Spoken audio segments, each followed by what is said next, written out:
What's up, everybody? It's your boy, Rayshon B. And I'm Shaka Shabazz. And this is Real Talk with Rayshon and Shaka, sons and daughters. All up in there. Yeah, the daughters, that is. And mothers, maybe. and these days, maybe grandma, because she ain't nothing but 40. 39 and a half. Wow. Yeah. So it's not like weird to look at your old lady's grandma anymore. She's like 39. Nah, I mean, she might, as long as she under the age, like she's 60. Like, yeah, I can look at her. Yeah. She good. She can get it. Yeah, 60, You know, 60's 60, out here 40, getting 20. it too. That's 60, 40, 20. No, we in. Yeah. We in. It's a family affair. Your girlfriend keeping her grandmother away from the house. Grandma, you can't come up when he here. You like wearing them tights. I don't like that. Yep. You be disrespecting my house. Yeah, grandma coming over looking all provocative. You and ready? shit. Oh, drop the water. She ready. Oh, it's Yeah, starting already. grandma. Yeah, I know, man. We ain't got the first thing. I said the intro, and this is it. Man, it's the heat. We gonna blame the heat today. 118 in Phoenix. Yeah. Dog. It's hot. Hotter than Hades. Boy.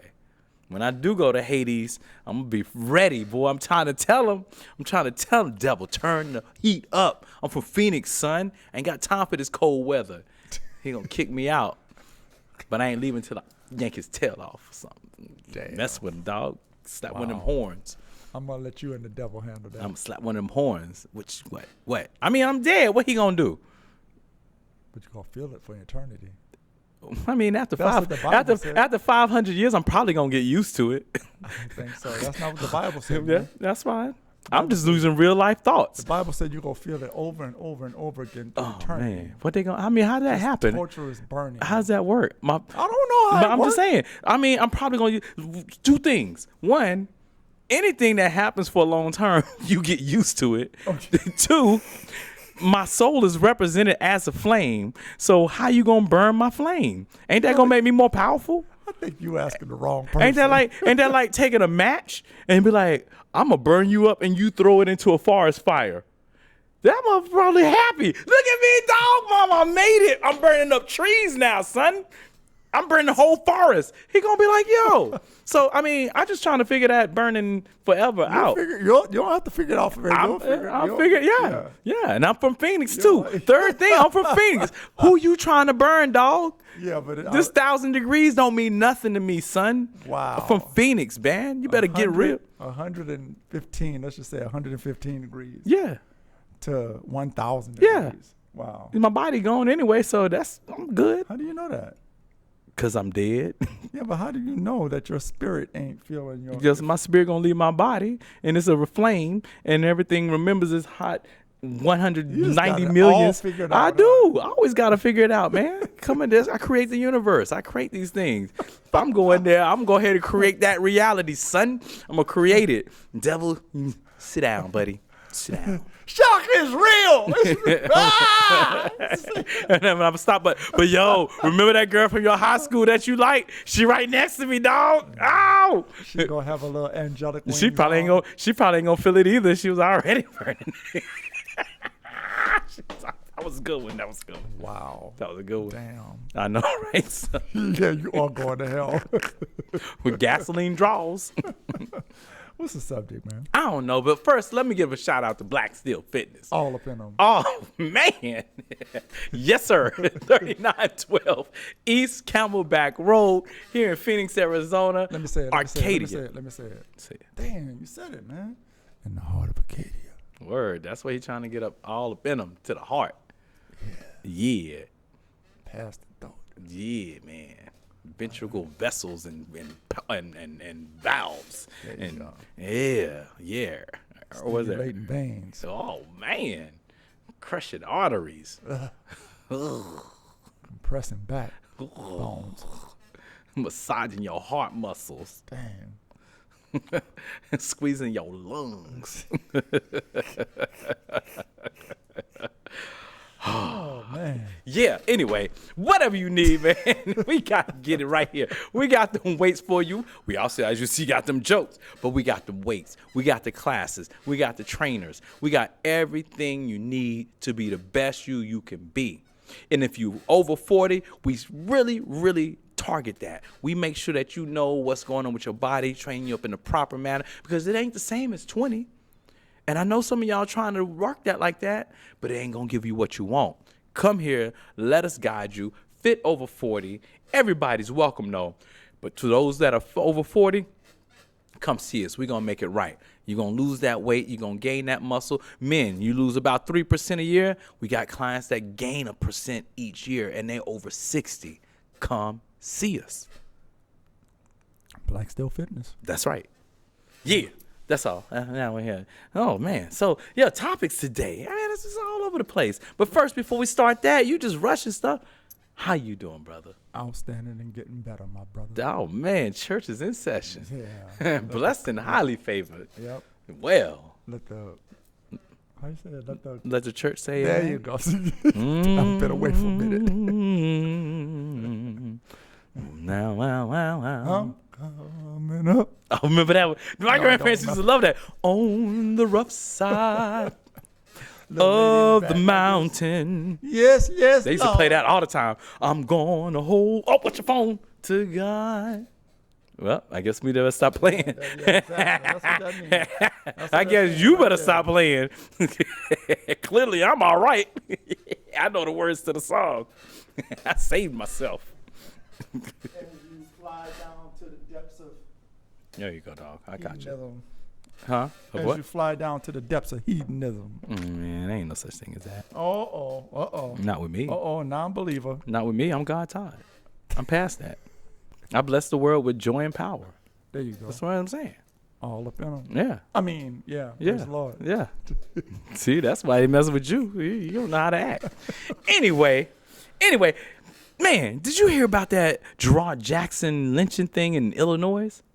I did hear about it. Oh, word, man, that's crazy. I got to follow up a little bit more, but from what I hear, man, real shady things. So lately, we've been having a lot of black teens. This guy's like 28, but we've been having a lot of black teens in the news.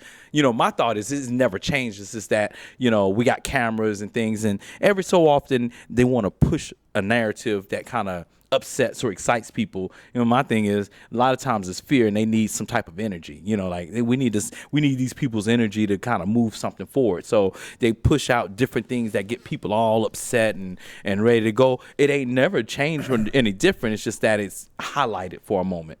But this cat here, man, it sounds real shady. He was at a festival. So let me stop you. Oh yeah. Because you said people trying to push a narrative and make people fear and this and that. Yeah.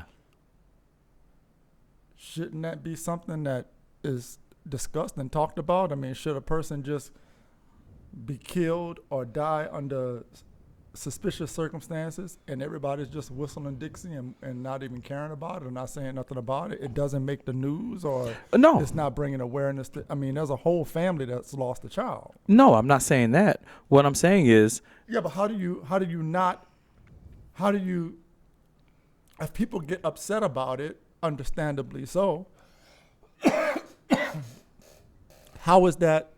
Because there's a contingent of people out there that is a narrative that they're pushing, that people are race baiting and fear mongering and things like that, when these kids are coming up dead under suspicious circumstances. It would be different if they died and everybody knew, okay, he fell off the cliff, or he was playing in a tree and he fell and his foot got caught in the thing, and everybody know, okay, that was an accident. But when it's a suspicious situation with suspicious people surrounding the circumstances, shouldn't people be upset about that and want to? I didn't say anything about being upset.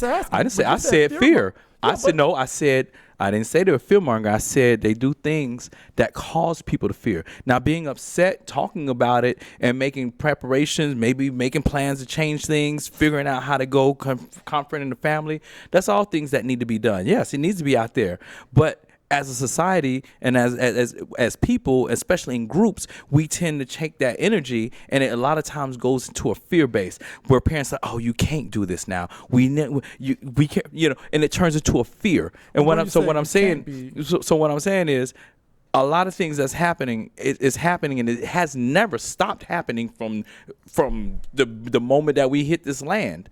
But there are moments that it seems like, oh, it's happened. Like in the last 2 months, last month, we've had 3 of these suspicious deals happening. Now, in my opinion, every month for the last 250 years, there's been 3 suspicious killings. It's just that at certain times they bring them out and they really push it. And I think it does cause a lot of fear. It's not that it's not awareness, because we should be aware. It's not a surprise. It's not a surprise. Yeah, but it shouldn't be. There's nothing wrong with, I'm suspect of anybody who walked through their life and don't have some level of some semblance of fear in them about things. That doesn't mean that you are like scared to walk out of your door, but you have to have some level of awareness about what's going on and take those things that there is a danger out there.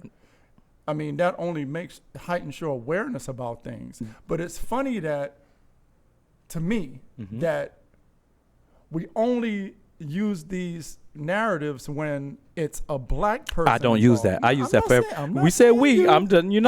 I use that as a culture, because there's a lot of people who say that. Like, just the whole climate around what we already say is a suspicious situation, and it's reported, and people get upset and want to see action and do something about it. I'm not in fear. That doesn't it doesn't put me in fear. Maybe but it not definitely you. heightens my my awareness about things. And another point you made about these things have always happened. They've happened every day since. People. A lot of things has happened since the beginning of time, where it relates to people dying or getting hurt. I'm specifically talking about black people in America for 250 years. Does that mean that even if, let's just say for sake of argument, people were asleep for 200 years and wasn't too keen on these things that are happening around them, what's wrong with them waking up now and saying, okay, enough is enough? Are they saying enough is enough? I don't know. I'm just saying that. There are people. So again, since 250 years ago, it's been enough is enough. So what we're doing is rotating under the sun. I'm not saying there shouldn't be. I'm not saying there shouldn't be awareness. I'm not saying there shouldn't be action. I'm not saying that any of these. On a spiritual basis, though, that fear feeds things. And that's what I'm talking about on a spiritual basis, because everything works on 2 manifolds. You have your physical, where we're looking at this kid has died. We're looking at the family. We're looking at what's happening. We're looking at the government. We're looking at police. We're looking at this. But then there's also a spiritual side that when you invoke certain things, those energies go out, and those energies either enhance something or they take away from something. Now, how your energy works, if it's positive, if it's negative, if it's fear, it's going to enhance those things that draw the fear, and it's not going to move the needle forward when we're talking about maybe solving a mystery or creating change. Now, if we go in there in power, which we don't ever say anymore, I used to say black power, which was a whole different energy that was portrayed into this world, that was portrayed into topics and things that were questionable. We go at it a different way now. So what I'm saying is, yes, it is a fear-based deal, and I think that they really do that to whatever. I don't know who's trying to get this energy, but somebody's gathering this energy. Do we always need to know about it? Yes. Do we need to stop forgetting that it does happen? Yes. We tend to forget. It's a big surprise. Why is this a surprise? I don't think it's a matter of, I guess that's where we disagree. I don't think it's a matter of surprise. I think it's a matter of, this is the situation that's going on, and these things have come to light, and they're happening in close proximity to each other, and they're happening around the same time. Of course, people are going to try to connect the dots and see what the heck is going on. I don't think that it's a situation where people are just getting all, scared and fearful and want to fear monger. But with as many people as you think may be fearful of it, there's a whole contingent of our society that's ready to ride. That's not out of fear. That's out of saying, you know what, we're going to get to the bottom of this, and we're going to do whatever it takes to do so. The issue, as far as I'm concerned, is you have another contingent of people who still want to have plausible deniability and still want us to be meek about it. There are people ready to ride, but our whole culture is not ready to do that. But we're never going to get a whole culture ready to do that because individuals. So when we're going to ride? Because this again, we're talking about these three. But if you go back last year, there was another three. If you go back 6 years, there was all the shootings. If you go back, it's always, and it pops up and we, and then it dies. And then when it happens again. Well, the number one, you say it always.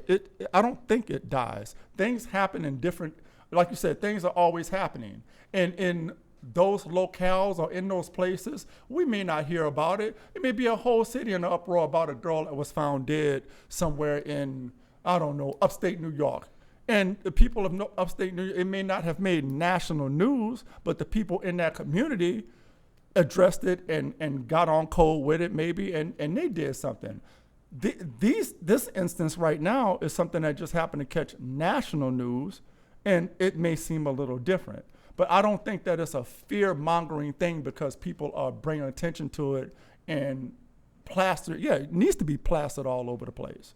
Yeah, I agree. It doesn't negate the fact that something happened 12 years, 20 years ago, and the community dealt with it the way they dealt with it. Maybe they couldn't prove one thing or another, or because of certain circumstances, things were swept under the rug or whatever. There wasn't enough people in the community to do things about it. There's just a lot of variables involved in that. But to say, and I know you're not saying this, to say that, well, these things happen all the time. A nigga died 2 weeks ago. We should just, go on as business as usual. I don't believe it. I don't believe that. I don't think that should be the case. We need to be pounded every time we can.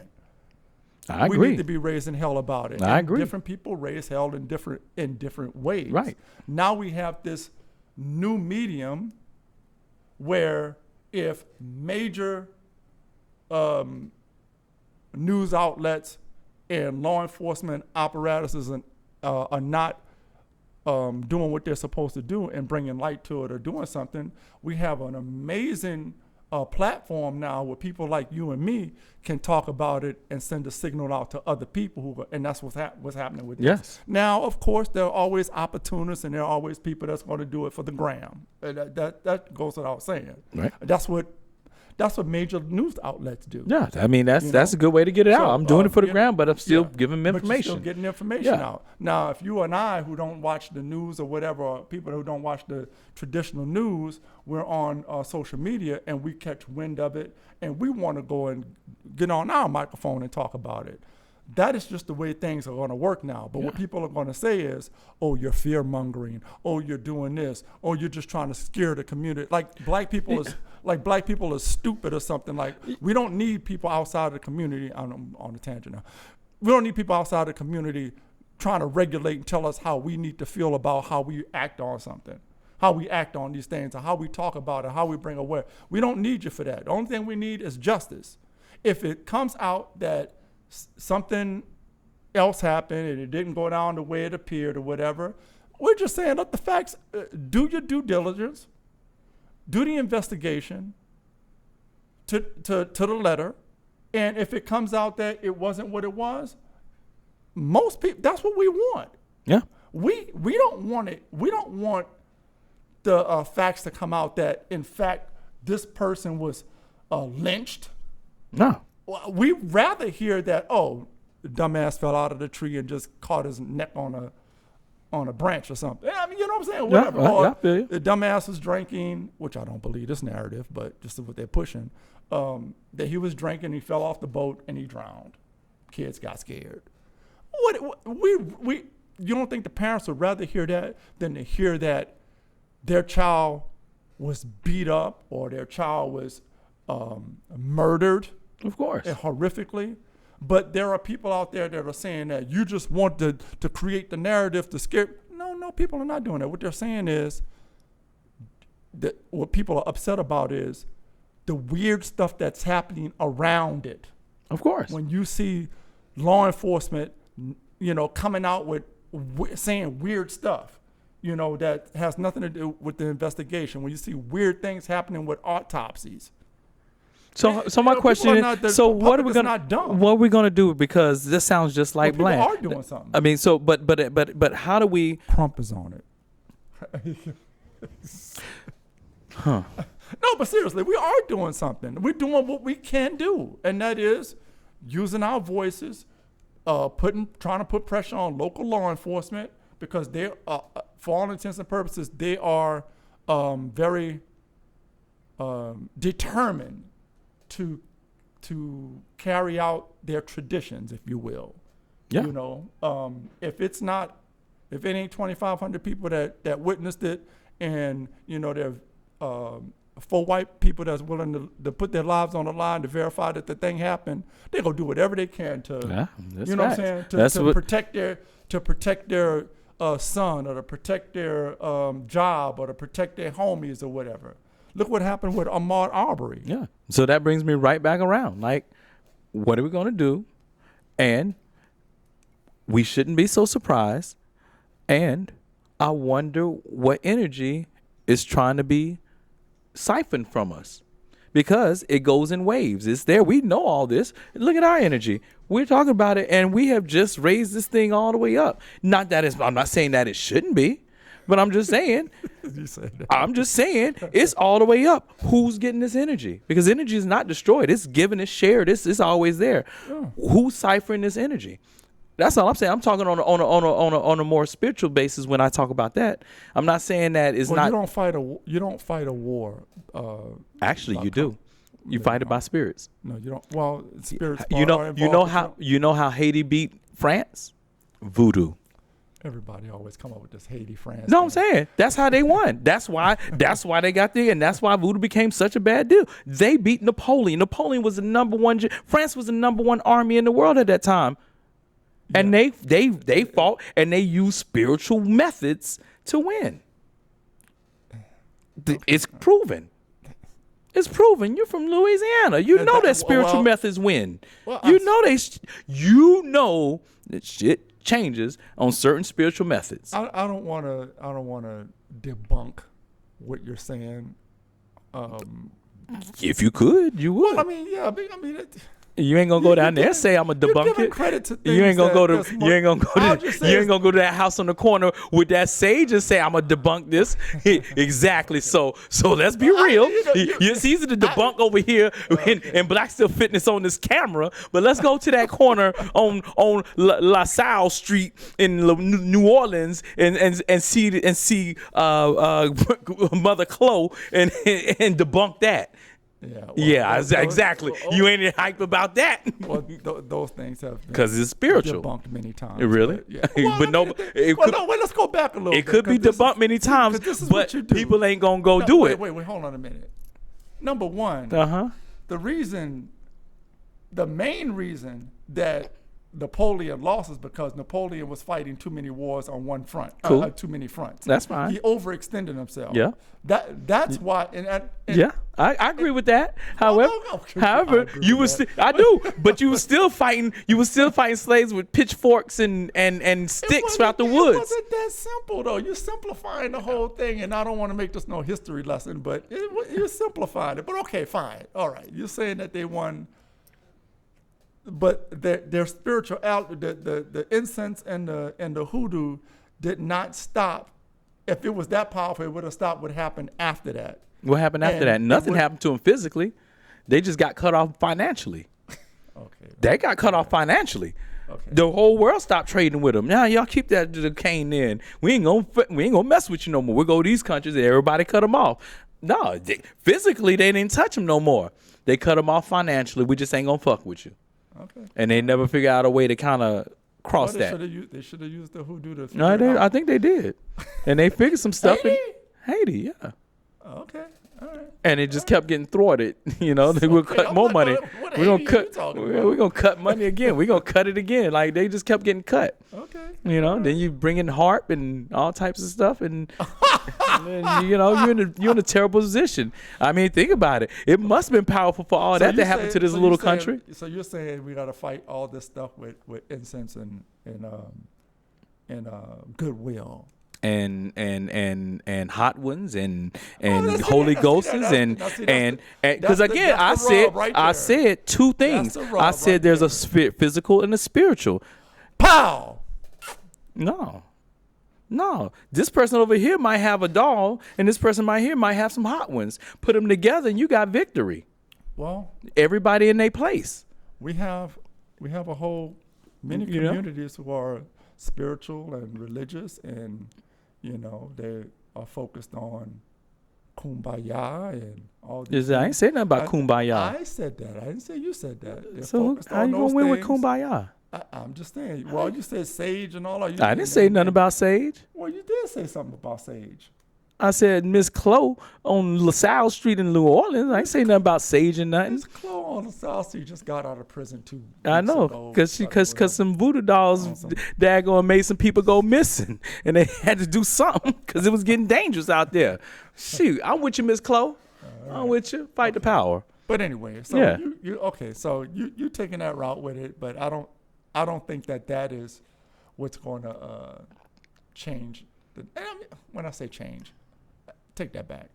It's not about change. It's about addressing things when they happen and dealing with them for what they really are. Because there are many people and many forces out there whose job is to, for some reason, when it comes to black people, they just got it in for black people. And you can see that when things like this happen, instead of saying, hey, that's horrible what happened. I hope they get to the bottom of it, that this kid got killed or this kid got hung or this and that. That is strange circumstances that happen, that whatever. Yeah, people die every day. That's why you can say this one is strange, because people do die every day.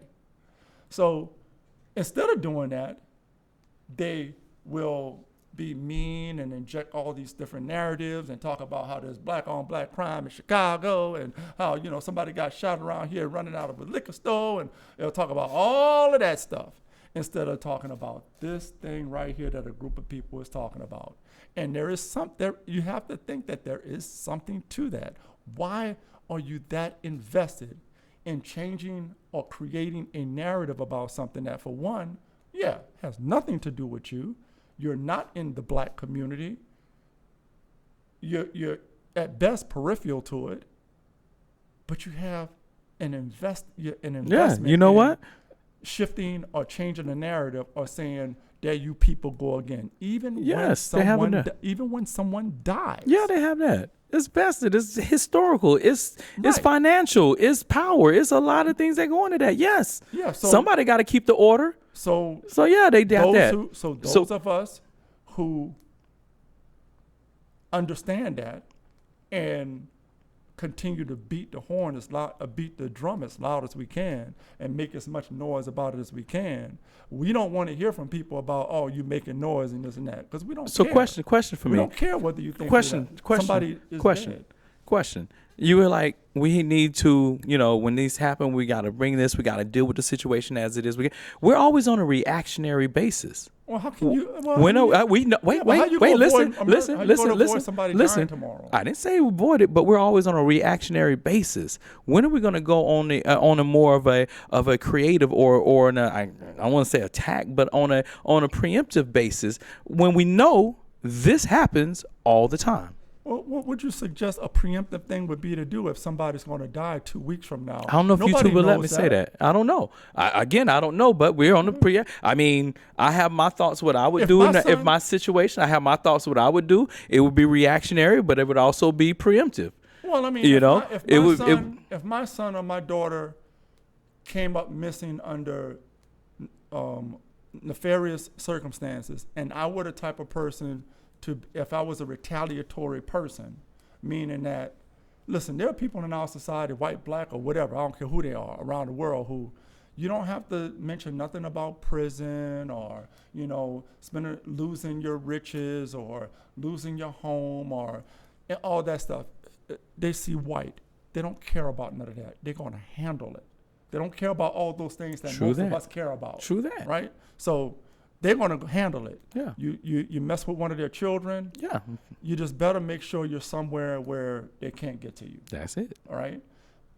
Other of us, we're going to go to the justice system. We're going to try to seek, justice. We're going to try to do whatever. As us? But my point is this. Even that person, they have no crystal ball. They don't know that something is going to happen to their life next month. Of course not. So my question to you is, how can you be preemptive in a situation like that?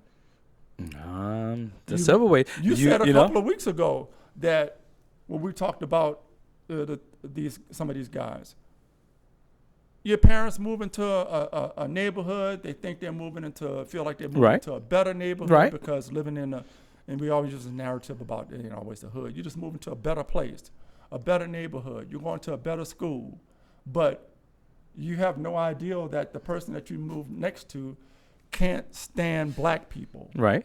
And that person could be more of a threat. By the way, they always wait for your children to be by themselves because they won't say nothing to, especially if there's a complete family unit. Waits for your kid to come on his way from school and he accosts him. We've seen that many times in social media where this has happened. And that person is more of a threat to your child than the neighborhood that you say you had to get out of because it was just bad or whatever. So my point is how do you protect them? You give them information, you talk to them, whatever, you try to be whatever, but you don't know that the person you're getting ready to move to is and I don't want to give any label to it. You don't have to be a part of any group to just be a person that says, you know what, I better not see that little N-word walking the street. I'm going to do something to him.